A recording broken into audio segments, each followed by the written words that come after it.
कचरा संकलन करण्यात येणाऱ्या नादुरुस्त गाड्यांमुळे सफाई कर्मचाऱ्यांना त्रास होतोय। काही कर्मचाऱ्यांना यामुळे इजा सुद्धा झालेली आहे। मात्र याला कंत्राटदार जबाबदार असून त्यांच्यावर कारवाई होत नाहीये। लोकशाही मराठी सातत्याने या संदर्भातली एक मोहीम राबवतीये आणि लोकशाही मराठीने राबवलेल्या या मोहिमेची या बातम्यांची परिवहन विभागाने दखल घेतली आहे। परिवहन मंत्री प्रताप सरनाईकांनी या अशा गाड्यांवर कारवाई करण्याचे निर्देश दिले। ज्या गाड्यांचं आयुष्य संपलं असेल तर त्या गाड्या स्क्रॅपमध्ये काढल्या जाणार आहेत असं देखील सांगण्यात आलेलं आहे।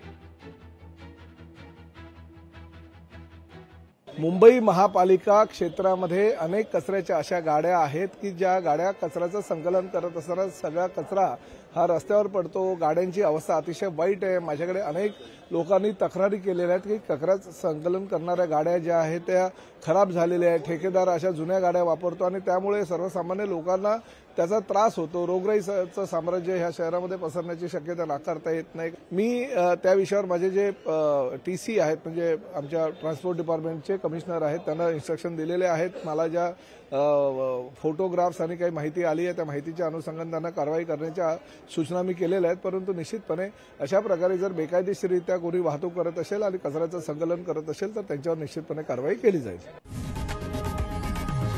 लोकशाही मराठी ऐका, पहा, जागरूक रहा।